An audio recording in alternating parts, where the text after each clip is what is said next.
जय हिंद दोस्तों, स्वागत है आप लोग की आपके अपने YouTube channel accent math class पे। दोस्तों आप लोग के लिए बिहार पुलिस का प्रैक्टिस सेट लेके आ चुके हैं, जिसमें कि अभी आप लोग को 25 प्रश्न करवाने वाले हैं। प्रत्येक प्रश्न के लिए आपको 5 सेकंड का समय दिया जाएगा और आप लोग को 25 प्रश्न में से कम 10 का सही जवाब आप लोग को देना है। अगर आप पढ़ते हैं तो 10 का सही जवाब आप बड़ी आसानी से दे सकते हैं, नहीं पढ़ते हैं तो आप नहीं दे पाइएगा। और आपको प्रत्येक प्रश्न के लिए 4 ऑप्शन यहाँ पे दिया जाएगा और आप लोग को नीचे कमेंट बॉक्स में बताना है। सिर्फ 5 सेकंड का आपको समय दिया जाएगा। आप लोग अपना कमेंट बॉक्स खोल कर रखिएगा और आप लोग को नीचे कमेंट बॉक्स में अपना आंसर बताते चलना है, क्योंकि आप लोग को पता होगा बहुत जल्द इसका एग्जाम भी होने वाला है। तो अगर आप लोग का कमेंट आता है तो आप लोग को बहुत जल्द इसका मैथ और रीजनिंग का क्लास भी स्टार्ट कर दिया जाएगा। तो यहाँ पे जैसे कि प्रश्न दिया गया है, निम्नलिखित में से कौन इटली के पुनर्जागरण का कवि था? पुनर्जागरण का कवि था। और यहाँ पे आपको 4 ऑप्शन दिया गया है। आप लोग को नीचे कमेंट बॉक्स में बताना है कि इसका सही आंसर क्या हो जाएगा। और इसका पीडीएफ पाना चाहते हैं तो टेलीग्राम चैनल का लिंक नीचे डिस्क्रिप्शन में डाल दिए हैं, आप लोग टेलीग्राम चैनल से जुड़ सकते हैं, वहाँ पे इसका पीडीएफ डाल दिया जाता है।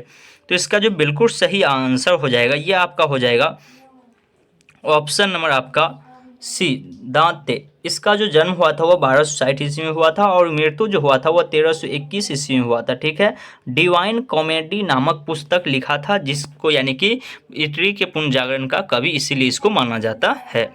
चलिए सेकेंड प्रश्न आप लोग के स्क्रीन पे है। कहा गया है यहाँ पे प्रश्न दिया गया है, किस अंतर्राष्ट्रीय चैंपियनशिप में थॉमस कप दिया जाता है? थॉमस कप दिया जाता है। और यहाँ पे आपको 4 ऑप्शन दिया गया है और आपको पूछा गया किस खेल में जो है यानी कि अंतर्राष्ट्रीय यानी इंटरनेशनल जो चैंपियनशिप होता है उसमें थॉमस कप दिया जाता है। तो अगर आपको पता है तो फटाफट आप लोग नीचे कमेंट बॉक्स में हमको आंसर बताइएगा, जो 2 नंबर प्रश्न का सही आंसर क्या हो जाएगा। तो देखिए आप बड़ी आसानी से बता दिए होंगे, जो इसका बिल्कुल सही आंसर थॉमस कप जो आप लोग को दिया जाता है ये आपको हो जाएगा ऑप्शन नंबर डी, बैडमिंटन में।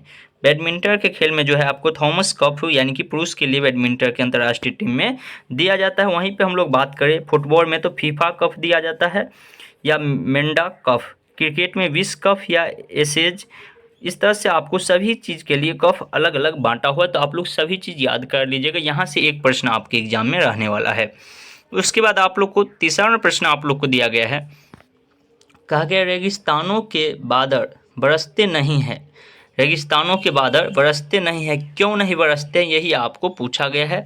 4 ऑप्शन दिया गया है, आप लोग को नीचे कमेंट बॉक्स में बताना है जो 3 प्रश्न का सही आंसर क्या हो जाएगा। रेगिस्तान के बादल क्यों नहीं बरसते हैं, तो आप बड़ी आसानी से इसका भी आंसर बता दीजिएगा। जो 3 प्रश्न का बिल्कुल सही आंसर जो हो जाएगा ये आपका हो जाएगा ऑप्शन नंबर डी, निम्न आर्द्रता के कारण। निम्न आर्द्रता के कारण, ठीक है, ऑप्शन डी आपका बिल्कुल सही आंसर हो जाएगा।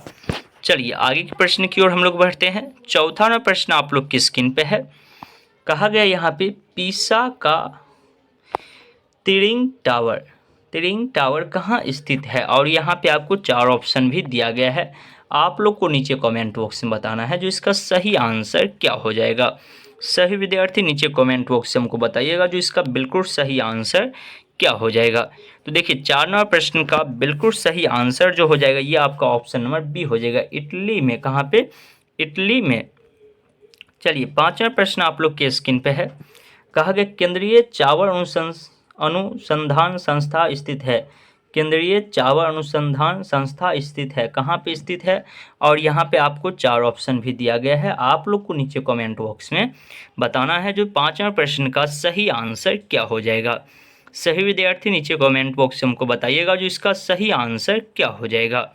देखिए आप बड़ी आसानी से बता दिए होंगे, जो 5वां प्रश्न का बिल्कुल सही आंसर जो हो जाएगा ये हो जाएगा आपको option number B. Option B आपका बिल्कुल सही आंसर हो जाएगा, कटक में। कहाँ? कटक में इसका बिल्कुल सही आंसर हो जाएगा। चलिए 6वां प्रश्न आप लोग के स्क्रीन पे है। कहा गया यहाँ पे मैकडोनाल्ड श्रृंखला एक है। एक श्रृंखला है, किस चीज़ का श्रृंखला है? यहाँ पे आपको 4 ऑप्शन दिया गया है। आप लोग नीचे कमेंट बॉक्स में हमको बताइएगा। और वीडियो को अगर आप लोग अभी तक लाइक नहीं किए तो लाइक कर दीजिएगा और चैनल पर पहली बार आए होंगे तो चैनल को सब्सक्राइब करके बेल आइकन ऑल कर लीजिएगा। तो देखिए इसका जो बिल्कुल सही आंसर हो जाएगा ये आपका हो जाएगा option number C, fast food restaurant की। चलिए आगे के प्रश्न की ओर हम लोग बढ़ते हैं, जो कि आप लोग बड़ी आसानी से बता सकते हैं इस प्रश्न का आंसर। कहा गया है सारनाथ पीरियड डॉट डॉट की वास्तु का नमूना है, डॉट डॉट वास्तु का नमूना है, तो किस चीज़ का है? आप लोग पढ़े होंगे हिस्ट्री में, तो आप लोग नीचे कमेंट बॉक्स में हमको बताइएगा। जो 7 नंबर प्रश्न का सही आंसर क्या हो जाएगा? सही विद्यार्थी को नीचे कमेंट बॉक्स में बताना है जो 7 नंबर प्रश्न का सही आंसर क्या हो जाएगा। तो देखिए 7 नंबर प्रश्न का बिल्कुल सही आंसर जो हो जाएगा ये आपका हो जाएगा ऑप्शन नंबर सी, मौर्य काल का। ऑप्शन सी आपका बिल्कुल सही आंसर हो जाएगा। चलिए आगे के प्रश्न की ओर हम लोग बढ़ते हैं। 8वां प्रश्न आप लोग की स्क्रीन पे है। कहा गया है पश्चिम में गुजरात से उत्तर में दिल्ली तक फैली पर्वतमाला डॉट डॉट कहलाती है। क्या कहलाती है यही आपसे पूछा गया है और यहाँ पे आपको 4 ऑप्शन दिया गया है। आप लोग को नीचे कमेंट बॉक्स में बताना है जो इसका सही आंसर क्या हो जाएगा। 8वां प्रश्न का सही आंसर क्या हो जाएगा आप लोग नीचे कमेंट बॉक्स में हमको बताइएगा। तो आप बड़ी आसानी से बता दिए होंगे। जो 8वां प्रश्न का बिल्कुल सही आंसर ऑप्शन नंबर ए हो जाएगा, अरावरी। अरावरी कहा जाता है। चलिए आगे के प्रश्न की ओर हम लोग बढ़ते हैं और सभी विद्यार्थी को नीचे कमेंट बॉक्स में अपना आंसर जरूर बताना है। यहाँ पे जैसे कि प्रश्न दिया गया है, यहूदी मेन्यूहीन अपनी ही किस वादन योग्यता के लिए प्रसिद्ध है। योग्यता के लिए प्रसिद्ध है और यहाँ पे आप लोग को 4 ऑप्शन भी दिया गया है। आप लोग को नीचे कमेंट बॉक्स में बताना है जो 9 प्रश्न का सही आंसर क्या हो जाएगा। 9 प्रश्न का बिल्कुल सही आंसर क्या हो जाएगा। तो देखिए 9 प्रश्न का बिल्कुल सही आंसर जो हो जाएगा ये आपका हो जाएगा option number B. Option B वायरिन। वायरिन इसका बिल्कुल सही आंसर हो जाएगा। चलिए 10वां प्रश्न आप लोग के स्क्रीन पे है। कहा गया गुरु गोविंद सिंह सिखों के डॉट डॉट गुरु थे। तो कमा गुरु थे यही आपसे पूछा गया और बड़ी आसानी से आप लोग बता भी सकते हैं जो गुरु गोविंद सिंह सिखों के कितना नंबर गुरु थे। तो आप लोग नीचे कमेंट बॉक्स में बताइएगा जो इसका सही आंसर क्या हो जाएगा। इसका सही आंसर क्या हो जाएगा तो आप बड़ी आसानी से बता दिए होंगे। जो इसका बिल्कुल सही आंसर ऑप्शन नंबर डी हो जाएगा, अंतिम गुरु। यानी गुरु गोविंद सिंह जो थे सिखों के अंतिम गुरु रह चुके हैं। चलिए आगे के प्रश्न की ओर हम लोग बढ़ते हैं। 11वां प्रश्न कहा गया एक राज्य जहां किसी सरकार का राज्य नहीं होता वह राज्य कहलाता है।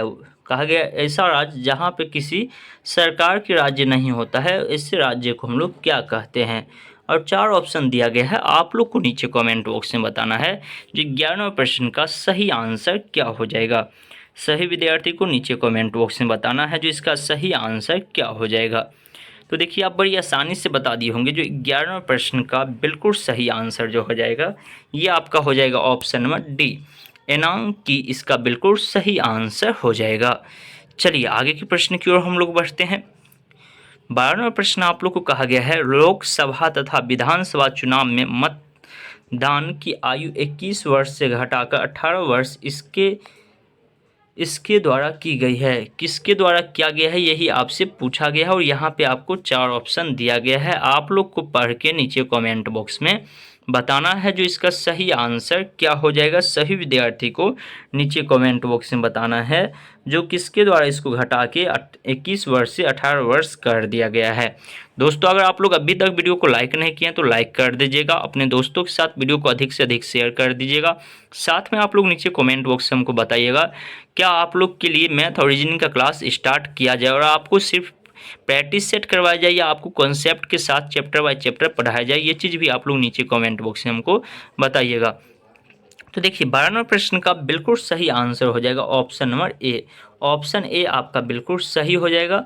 संविधान के 61वें संशोधन नियम द्वारा 1989 ईस्वी में, ठीक है, ये आपका ऑप्शन ए आपका बिल्कुल सही आंसर हो जाएगा। चलिए आगे के प्रश्न की ओर हम लोग बढ़ते हैं। 13वां प्रश्न आप लोग की स्क्रीन पे है। कहा गया है आधे अधूरे प्रसिद्ध उपन्यास के लेखक है। आधे अधूरे प्रसिद्ध उपन्यास के लेखक कौन है यही आपसे पूछा गया है और यहाँ पे आपको 4 ऑप्शन भी दिया गया है। आप लोग को नीचे कमेंट बॉक्स में बताना है जो 13वें प्रश्न का सही आंसर क्या हो जाएगा। सही विद्यार्थी नीचे कमेंट बॉक्स में हमको आंसर बताइएगा जो 13वें प्रश्न का सही आंसर क्या हो जाएगा।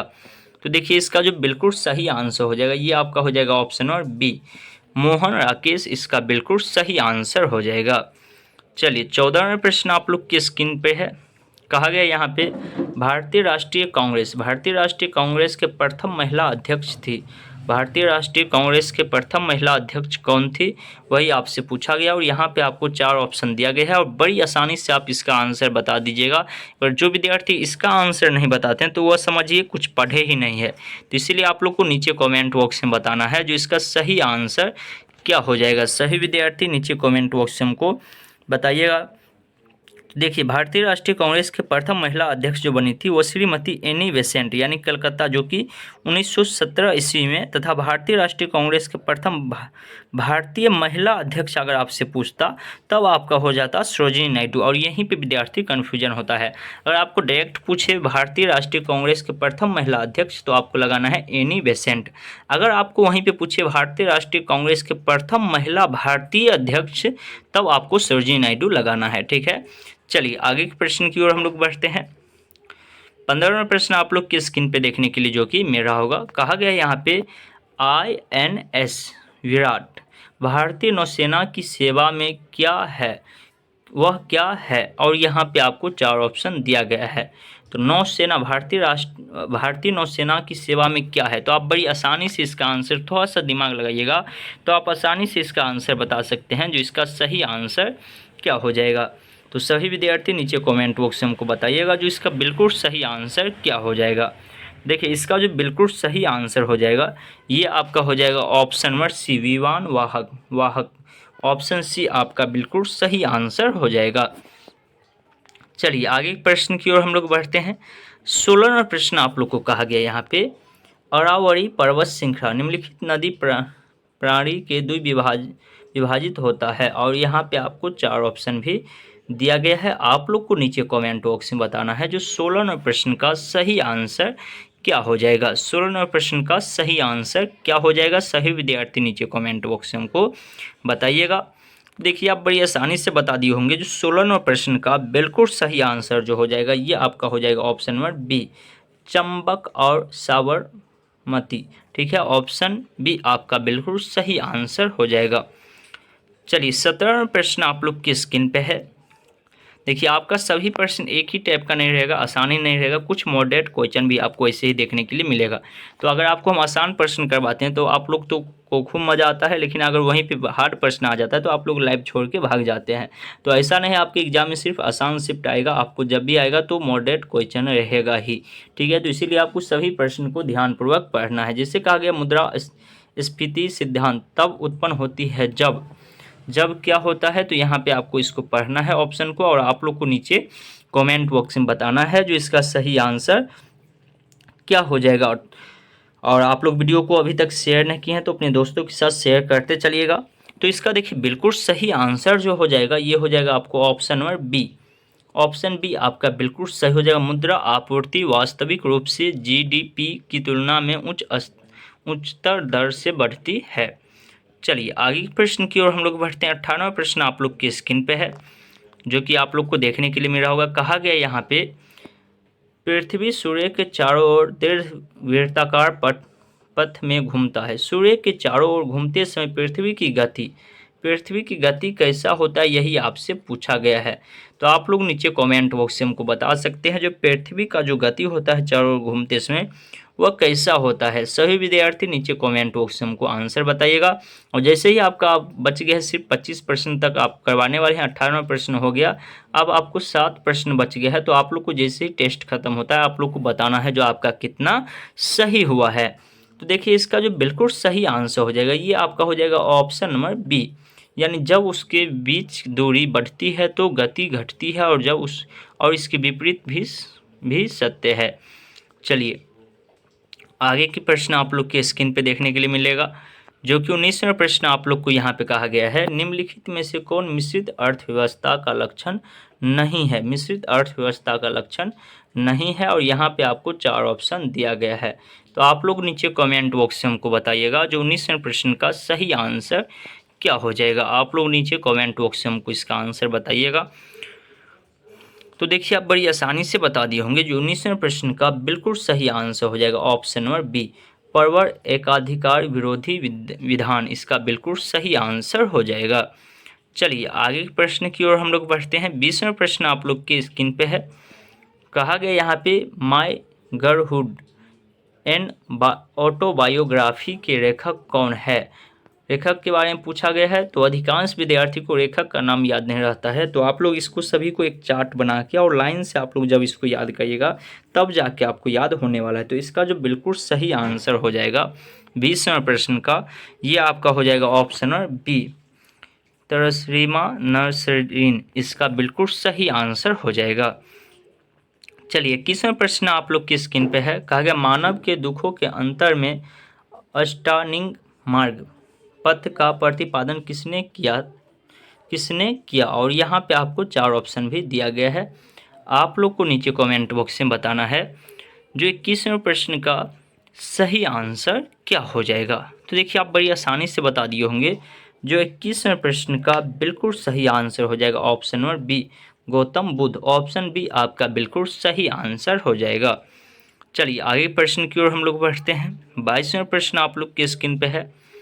कहा गया यहाँ पे राष्ट्रपति के चुनाव में भाग लेने वाला निर्वाचन मंडल में होता है, और यहाँ पे आपको 4 ऑप्शन दिया गया है, आप लोग पढ़ के नीचे कमेंट बॉक्स में हमको बताइएगा। बहुत आसान प्रश्न है और बहुत बार एग्जाम में इसे प्रश्न पूछा भी जा चुका है। तो राष्ट्रपति के चुनाव में भाग लेने वाला निर्वाचन मंडल में होता है, क्या होता है? तो आप बड़ी आसानी से बता दिए होंगे, जो इसका बिल्कुल सही आंसर हो जाएगा option number C, Lok Sabha, Rajya Sabha एवं सभी राज्यों के विधानसभा के निर्वाचित सदस्य। चलिए आगे की प्रश्न आप लोग की स्क्रीन पे है। कहा गया यहाँ पे शिशुनाग जो था वह अपनी राजधानी कहाँ बनाई थी? शिशुनाग अपनी राजधानी कहाँ बनाई थी? तो आप लोग बड़ी आसानी से इसका आंसर भी दे सकते हैं। सही विद्यार्थी को नीचे कमेंट बॉक्स में बताना है जो 23वें प्रश्न का सही आंसर क्या हो जाएगा। शिशुनाग अपनी राजधानी कहाँ बनाई थी? तो आप बड़ी आसानी से बता दिए होंगे, जो इसका बिल्कुल सही आंसर ऑप्शन नंबर सी हो जाएगा, वैशाली, इसका बिल्कुल सही आंसर हो जाएगा। चलिए 24वां प्रश्न आप लोग की स्क्रीन पे है। कहा गया पाटलिपुत्र निम्नलिखित में से किस नदियों के संगम पर बसा है? किस नदियों के संगम पर बसा है? और यहाँ पे आपको 4 ऑप्शन भी दिया गया है, आप लोग नीचे कमेंट बॉक्स में हमको बताइएगा तो 24वें प्रश्न का सही आंसर क्या हो जाएगा। सही विद्यार्थी को नीचे कमेंट बॉक्स में आंसर बताना है जो इसका सही आंसर क्या हो जाएगा। देखिए 24वें प्रश्न का बिल्कुल सही आंसर जो हो जाएगा ये आपका हो जाएगा ऑप्शन नंबर सी, गंगा और सोन। गंगा और सोन इसका बिल्कुल सही आंसर हो जाएगा। चलिए आज के सेशन का लास्ट प्रश्न आप लोग के स्क्रीन पे है। कहा गया दिन और रात कब बराबर होते हैं? दिन और रात कब बराबर होते हैं? और यहाँ पे आपको 4 ऑप्शन भी दिया गया है, आप लोग पढ़ के नीचे कमेंट बॉक्स में हमको बताइएगा जो 25वें प्रश्न का सही आंसर क्या हो जाएगा। तो देखिए अगर आप पढ़े होंगे भूगोल को अच्छी तरह से तो आप बड़ी आसानी से इसका आंसर बता दिए होंगे। जो 25वें प्रश्न का बिल्कुल सही आंसर ऑप्शन नंबर बी हो जाएगा। जब सूर्य विषुवत रेखा के ऊपर होता है तब दिन और रात जो होता है दोनों क्या होता है? तो बराबर होता है। तो अब आप लोग बताइएगा जो 25 में से आप कितना प्रश्न सही कर पाए हैं, नीचे कमेंट बॉक्स में हमको बताइएगा। साथ में अगर वीडियो को अभी तक आप लोग लाइक नहीं किए हैं तो लाइक कर दीजिएगा। चैनल पर पहली बार आए होंगे तो चैनल को सब्सक्राइब कर लीजिएगा, वीडियो को शेयर कर दीजिएगा। चलिए हम लोग मिलते हैं फिर नेक्स्ट वीडियो में आपको कल के क्लास में, तब तक के लिए जय हिंद।